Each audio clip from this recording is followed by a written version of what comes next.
Hey, welcome back to the No Comfort Zone. I mentioned on my last podcast that I was going to start bringing people up that have gone through adversity and now what I would believe would be successful on the other side of that adversity and how they used adversity to become successful. I'll see you on the inside.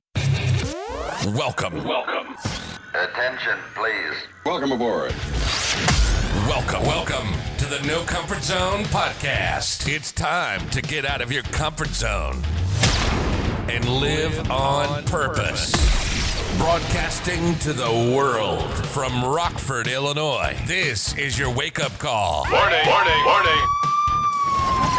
You are the solutions to all your problems. Stop thinking average. Become the hero version of yourself.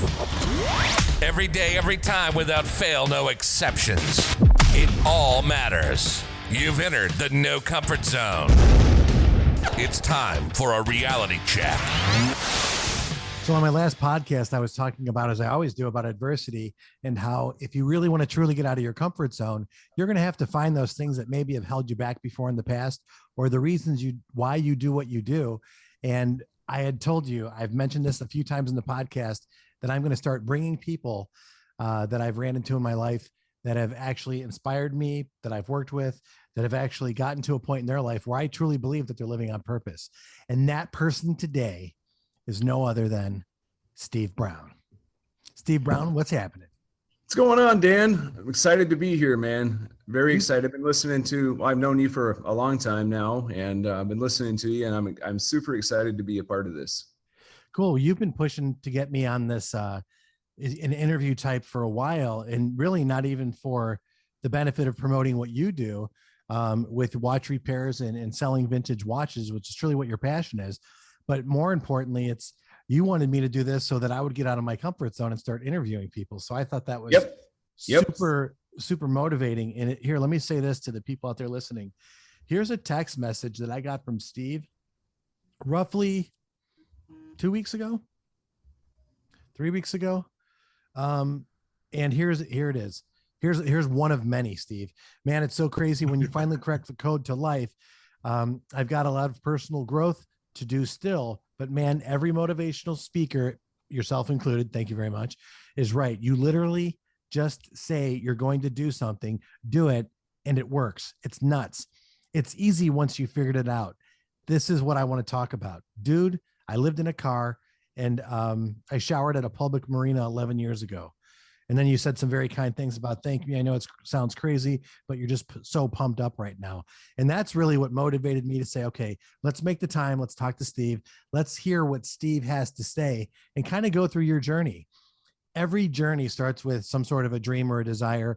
And most guys like our age get into a point where you do things by accident.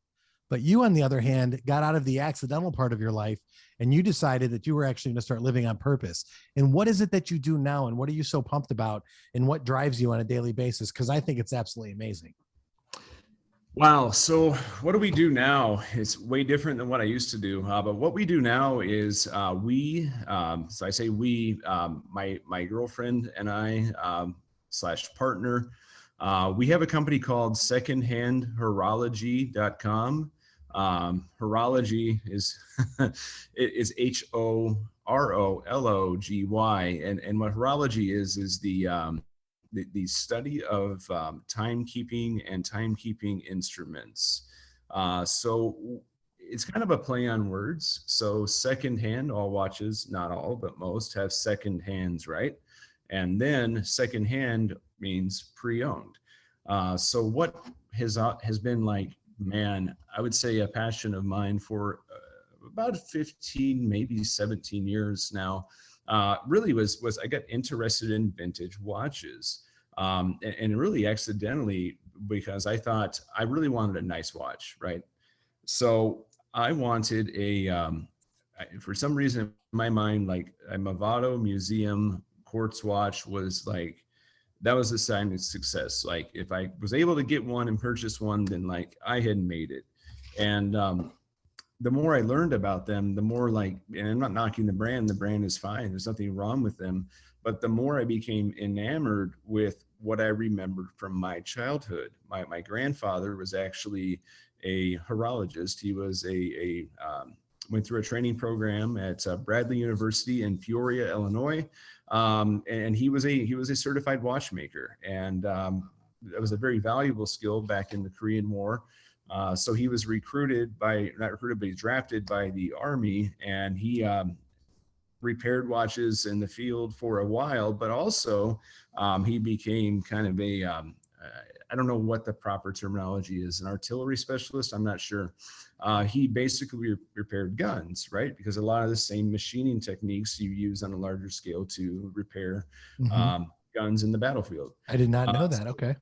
Yep. So long story short, I grew up kind of going over to his basement and seeing a lot of really beautiful stuff, some of which were weapons, some of which were watches. And he would never, ever let me go to his watch bench. I could go to it, I could walk to it, but my goodness, I could not touch anything on it, right? Because it was delicate and I just stay away. But I remember seeing these beautiful pocket watches, because he was a pocket watch guy more than anything. I remember seeing these beautiful pocket watches opened up, and like, just, when you look at a pocket watch, it's okay. When you open it up, there's so much beauty and detail, and there's a living thing inside of it, right? There's a mechanical object that beats back and forth, and that's it's the balance wheel. And that's like when you look at a watch today, like a wristwatch, and somebody has a display back on it, and you look at that piece that moves back and forth, that's the balance wheel, and it's the heart and soul of a watch, right? It's where all the magic and the regulation happens. But there's many other pieces, but that's what kind of draws your eye to it. So I remembered seeing that, and I get to thinking, a quartz watch is a battery powered watch. It doesn't have that.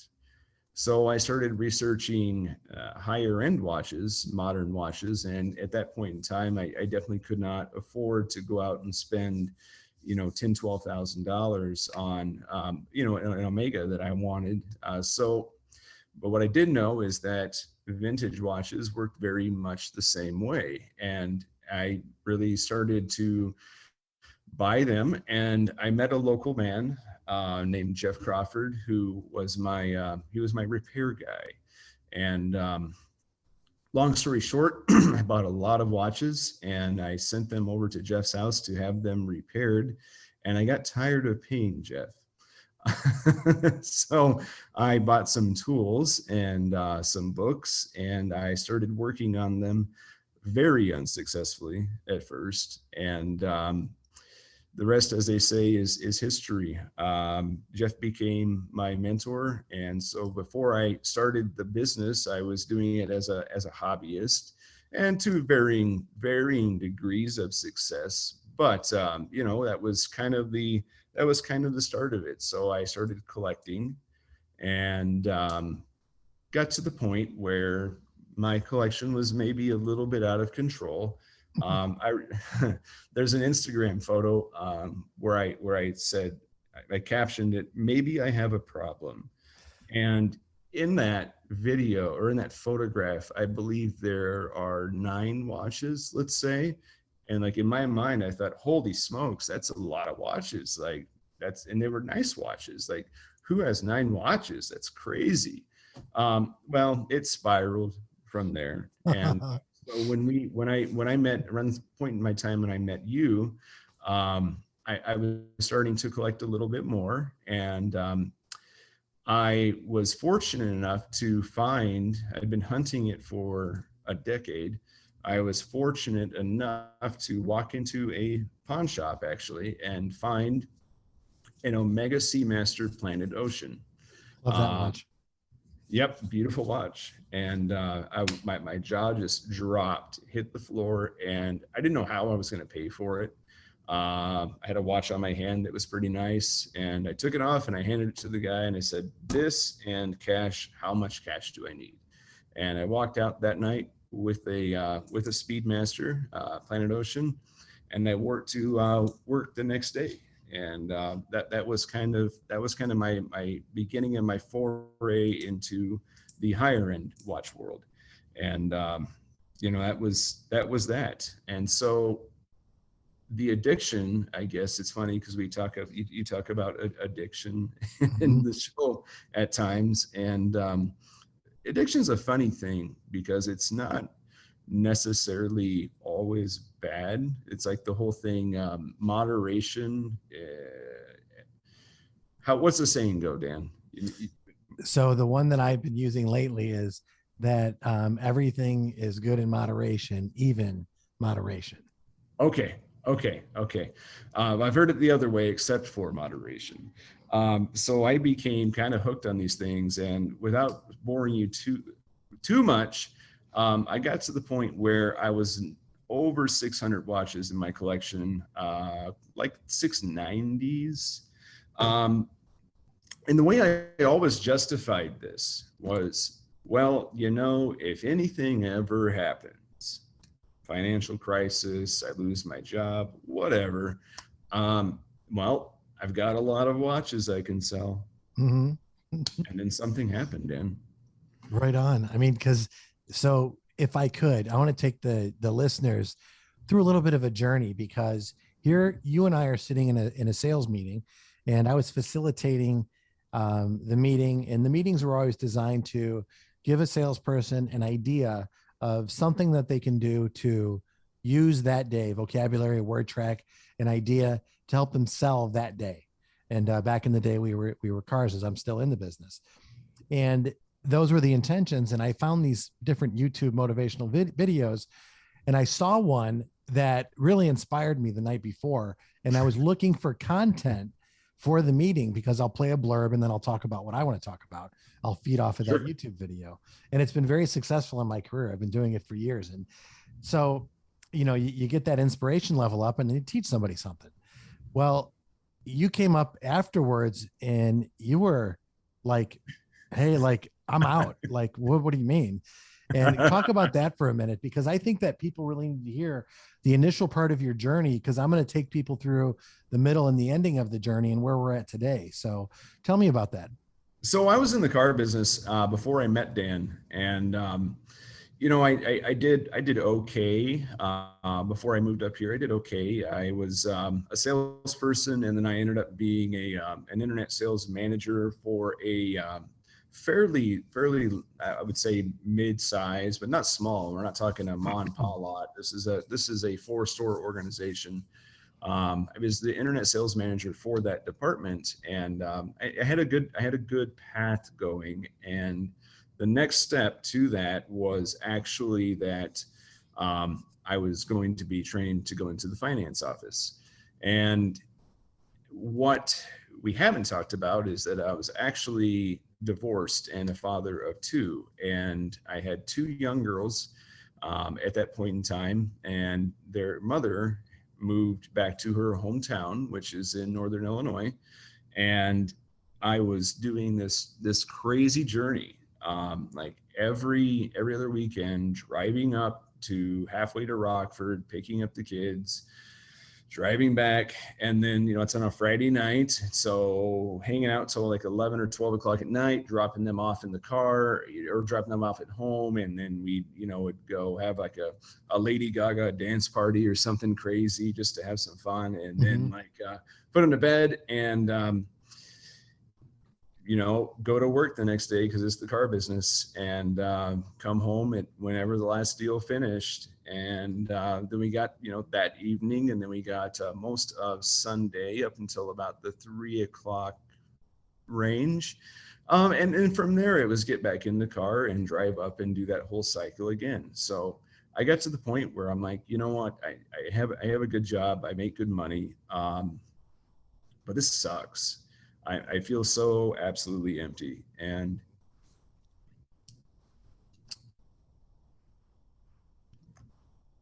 it was tough. And so I made this decision to move up north, and I moved up with not much. And I got hired at this other small dealership as an internet sales manager. And I got there and it just kind of didn't feel right. And then I found out that there was the GM of the store basically had no control over his staff, and they were upset that there was going to be an internet sales manager instead of them handing out leads and then not following up on them properly and all this, that, and the other. So the position that I actually got hired for just disappeared. And I'm like, well, that doesn't work. So I got in my car and I drove around Rockford. And if I'm rambling too much, let me know. No, man, this is great. I got in my car and I drove around Rockford, and I looked at every car dealership that was there, and I said, I think this is the one I want to work at. And I liked the inventory, and I parked at a restaurant. There's a restaurant across the street called Green Fire. And I parked in that restaurant, and I Googled the phone number to that store. And I asked if I could speak to a hiring manager. And I did. I got put into contact with you, and I asked, "Are you guys hiring?" And I said, "Here's who I am. Here's what I know. Here's my background. Here's why I'm here. Are you hiring?" And you said, "No. But when can you come in and talk to me?" I said, "Well, in about 5 minutes or less, because I'm across the street in Green Fire parking lot." And so that was it. So I came across the street and I met you. And from there, you were my general sales manager, and I respected that a lot. But I liked you a lot as a person, and not just because oh, you're a cool guy, but because you always had some sort of insight, and you if I was facing a challenge with a customer or another manager or something of that nature, I could come to you and you would have this insight. And I remember many times just walking around the dealership, while we were doing inventory check, floor planning or whatnot, and we would just hang out and we would talk about life. And I learned a lot about coaching other people that I used later in life from you. But this particular day, we're sitting in the Saturday morning sales meeting, and I think there might have been some donuts there or something, I don't know, but I'm drinking coffee and I'm watching this, and you say, "I have this video and it's it's really inspirational, and I think you guys are going to get a lot out of it." And it is a video called Jump by Steve Harvey. You can look it up on YouTube and you can find it. And I'm watching this video, and this guy's talking about how your true purpose is out there, and you need to live on purpose, and you need to live with passion. And in order for you to be truly happy and truly successful and to be able to go to bed at night and feel accomplished, you got to jump, and you got to jump off the cliff, and you got to trust that your parachute is going to open, right? And at first, it's not going to open. You're going to hit the edge of the mountain, and you're going to get cut up by rocks, and you're going to get battered and beaten and bloodied. But eventually, your parachute's going to open. And he starts talking about people that he knows who took the leap, so to speak. And we're sitting there, and I'm watching that, and I'm going, well, okay. So I like the car business, but I really, really, really love the timepiece world. And I had this feeling, I always had this feeling that there was something there, right? There was something there. And there's a lot of like-minded individuals, and somebody out there has to be the guy that furnishes this stuff to people, right? So I had been thinking about it for years and years and years. Is how can I do that? How can I do that? How can I do that? And I watched that video, and afterwards I walked up to you and I'm like, Dan, I think I gotta quit. And you're like, what? And I'm like, that video, man, it was like, thank you for playing that. It was the most inspirational thing I've ever seen. And I think this is not what I want to do anymore. And you said, well, what do you want to do? And I kind of told you, and you said, well, you know, you did your damn thing, and you kept me on, and I'm thankful for that, because I don't think I was ready yet, but that planted a seed, and it planted a seed incredibly deeply, and I just would think about it, and sometimes at night, like I would sit at home alone in my bathroom, imagine that, and I would get on my phone and I would just watch that video just over and over and over again. So that's that was kind of the start of it, and then years later it changed. But that, without that video and that experience and that moment and you showing me that, none of this would have happened. Yep. And I remember that day like yesterday, because I felt like such a dumbass showing that video, because when you first came there, I know you struggled. And that's the best part. That's my journey into the automobile industry was a real rough one to begin with. And then in the speaking world, it was very rough also. And I just realized as long as I persevere and outlast everybody, I'm going to be successful. And you stayed after that. You stayed for a while. And what I want the listeners to know is you advanced up in your career. You offered to volunteer in certain areas, and I don't think you were compensated fairly. And then the one thing that happened, where this was a defining moment for me, there was a few of them in a row, but this is one of them, was when the office was cleaned up and ready for the finance manager to be put into that office. The new finance manager. Which was supposed to be you. Yes. And you were led to believe that by me and by other people. And for full transparency, the guy that we worked for had another agenda. And I know some of the people that you and I used to work with listen to this podcast. So this will be a shocker. The carpet was pulled out from under us. And that was not a good thing to do to somebody. But then you found an avenue, you went that route. And on a segue, because I want to talk more about your company and what you're doing now and the successes that you've had. But I will tell you this, because you stayed and you found a place within a different dealer group. When I resigned from the automobile industry and completely quit and was working on the book and working on speaking engagements, you fulfilled one goal that I have never shared with you before. What's that? That I wanted one client that I could coach that would pay me the amount that I wanted to get paid for a whole year. And you did. And I'm currently with that one client right now to this day. And that's been 5 years now in the making. And you're the one that called me up and said, hey, so-and-so wants to meet with you. And I'll let the audience put two and two together, but you fulfilled I know for sure when we met, we crossed paths for a reason. We have similar broken marriages, children. I have my addictions that I've dealt with before. You've had some adversity that you've dealt with before. And now this is the cool part. Here's how this all kind of comes together.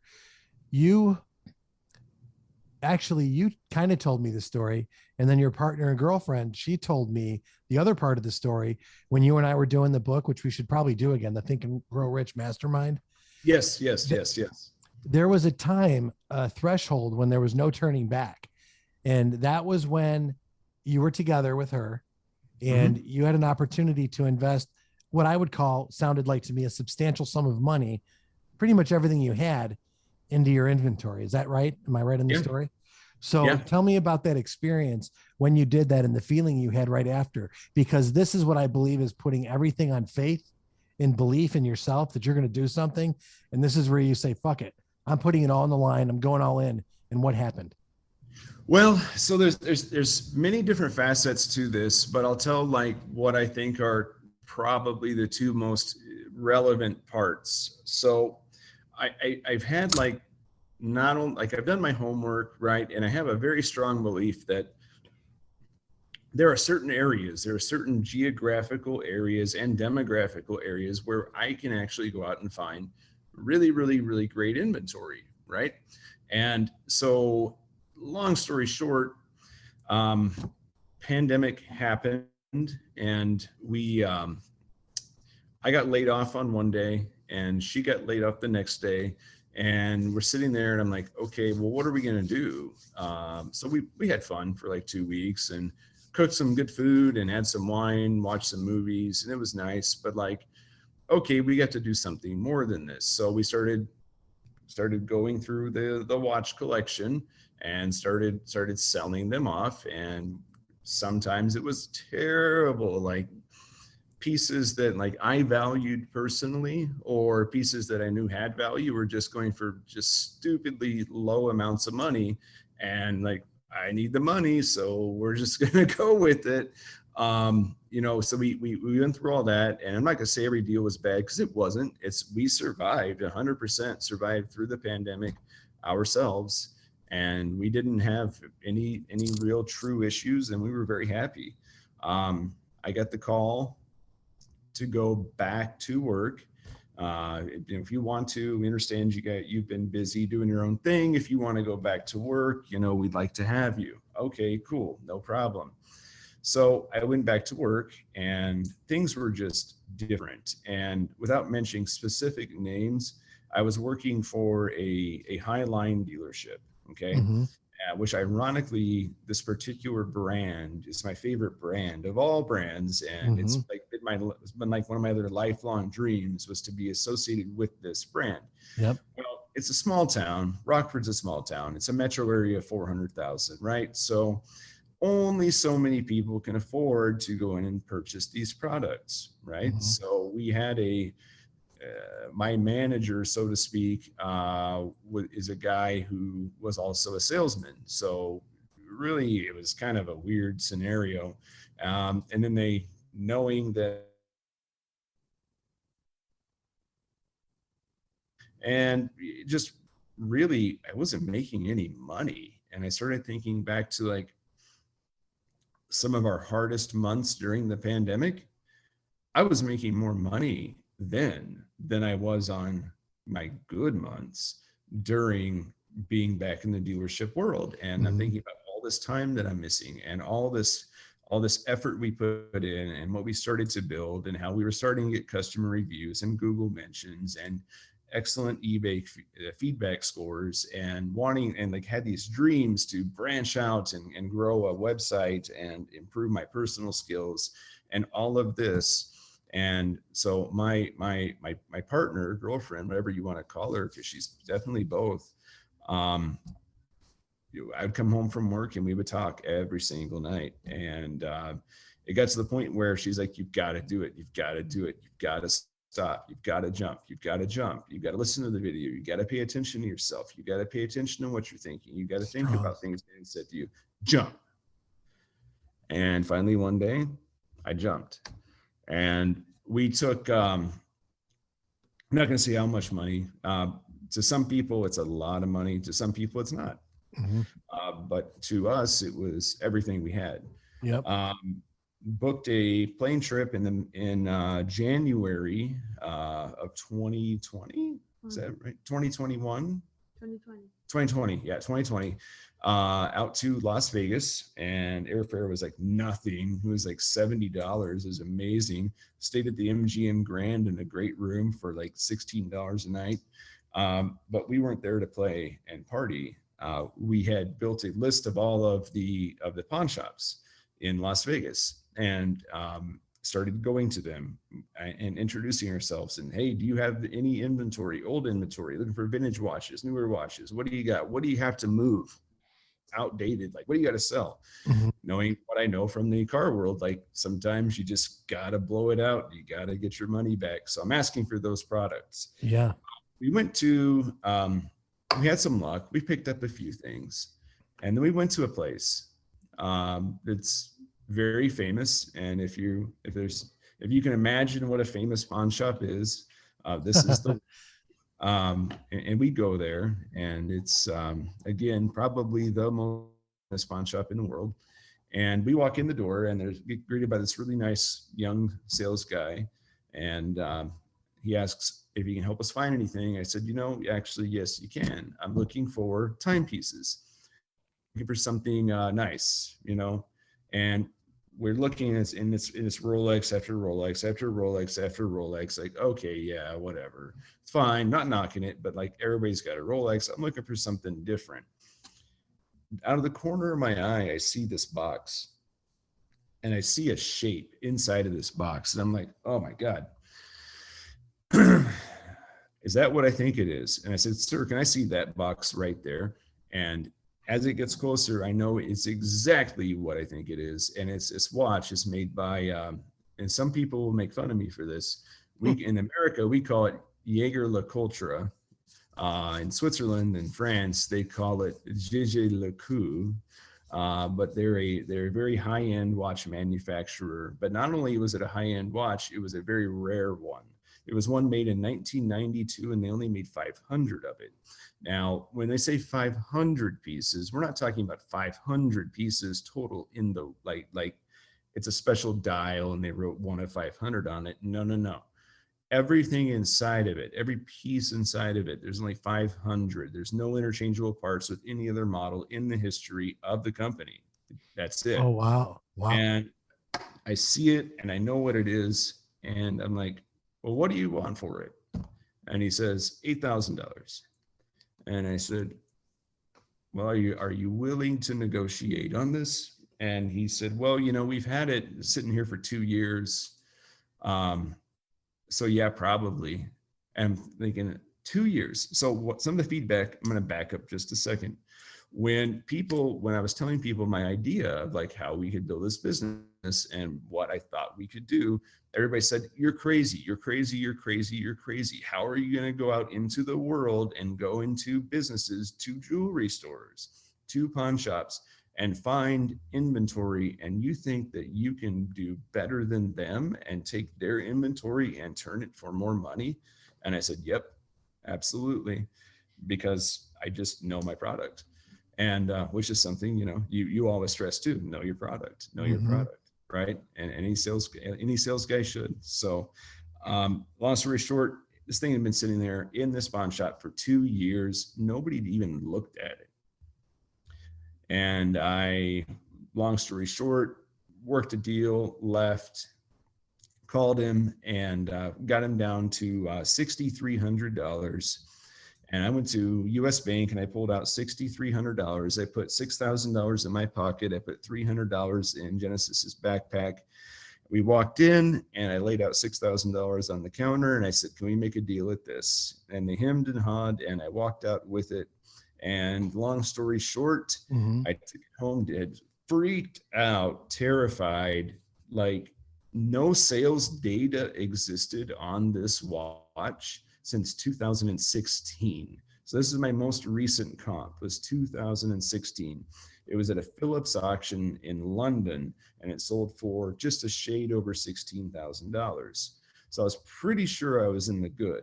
Wow. We went home and we still didn't have any idea how to price it. Took some very nice photographs, put it up on a website called Chrono24, which is kind of like the DuPont registry of the watch world.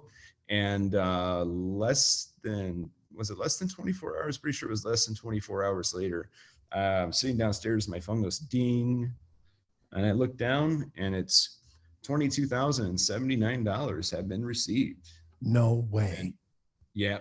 So that was the proof. Like everybody, my family, my mom, my dad, my friends, everybody's like, you're insane for taking this trip and going to spend this money. And like, no, I believe in it. I believe in it. And so that actually got sold to a Saudi prince. And he didn't even so much as ask a question. He just paid. Wow, that's just amazing. Yeah, we developed kind of a relationship. So we talk back and forth. It's really weird. But so that was the proof we needed. Like that was it. And so from that point forward, that's what we've done. And not just high-end watches like that. We take a lot of pride in taking old watches, like maybe your grandfather wore, like from 1940, and taking it and completely rebuilding it and restoring it and bringing it back to its former glory. And we developed kind of like I gotta find something. Can you give me a t-shirt real quick? I'm gonna walk away for just a second. I just need a t-shirt. It's on my bed. So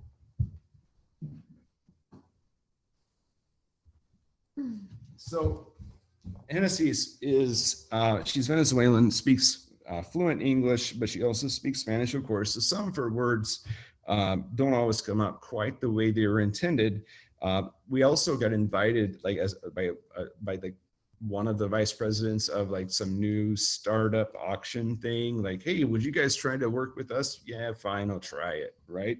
So we have, like, I've been told, I've been told by him, I don't know if it's true or not, we have the #1 watch show on his platform. And then one of the nights, Hennessy's was actually hosting a show because I had a trip I had to go on at one of our live auction events. And she kept saying, like, it's a Georges watch. Just look at it. It's a Georges watch.